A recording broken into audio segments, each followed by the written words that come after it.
Pour la première fois dans l'histoire de notre Assemblée, l'ensemble des présidents de groupe portent ensemble une déclaration politique commune.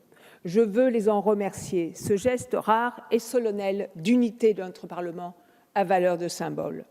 Les opérations militaires turques dans le nord-est syrien bafouent des valeurs fondamentales et des intérêts vitaux qui doivent être défendus. À cette heure, nous déplorons plusieurs centaines de morts, près de 300 000 personnes sur les routes de l'exil, des exactions insoutenables que continuent de perpétrer sur le terrain les supplétifs de l'armée turque. Grâce au sacrifice des forces démocratiques syriennes qui avaient combattu Daesh en notre nom, le nord-est syrien était devenu un espace de stabilité au sein duquel les différentes populations locales construisaient un début de dialogue démocratique et égalitaire, tranchant avec l'obscurantisme dans la région. Le chemin était encore long, mais ces évolutions étaient prometteuses pour l'avenir de la Syrie dans son ensemble. Le nord-est syrien donnait à voir ce à quoi le pays aurait pu aspirer à devenir, une Syrie décentralisée, inclusive, respectueuse des minorités. L'offensive turque contre les Kurdes et leurs alliés arabes et chrétiens, rendue possible par le lâchage américain, constitue une rupture de confiance.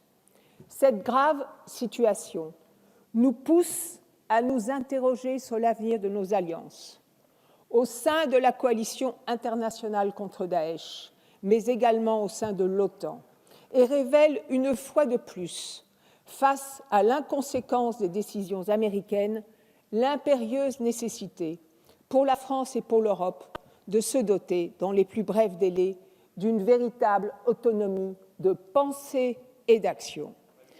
De cette situation dramatique doit émerger un sursaut. Notre crédibilité est en jeu.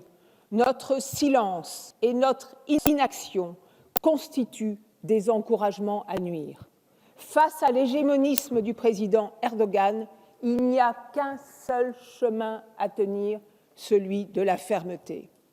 Ne nous y trompons pas, la mort d'al-Baghdadi ne signifie pas la fin de notre combat contre le terrorisme international et contre Daesh en particulier.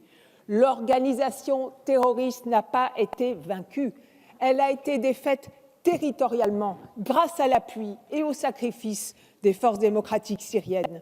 Mais l'idéologie est toujours là et les cellules clandestines de Daesh sont nombreuses et représentent plus que jamais une menace pour la sécurité au Moyen-Orient et en Europe.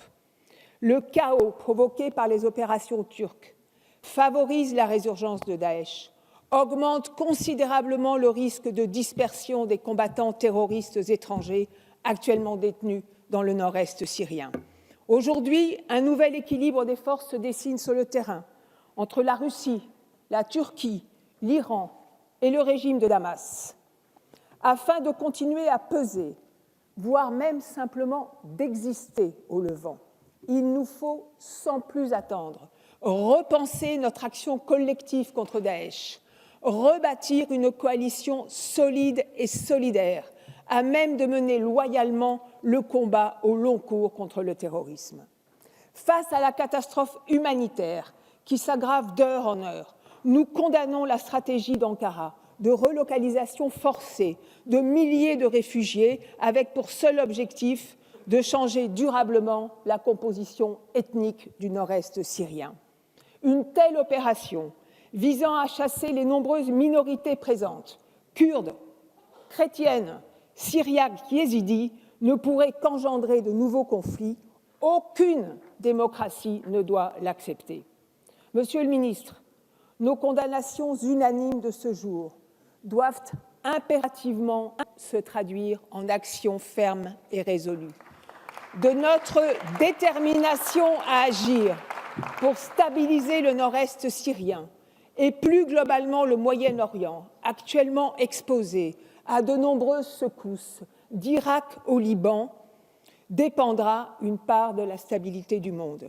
Ainsi, Au moment où cette région bascule dans la violence, dans l'injustice et dans le risque, il est juste et nécessaire que nous appelions la France et l'Europe à être à la hauteur de l'histoire. Je vous remercie.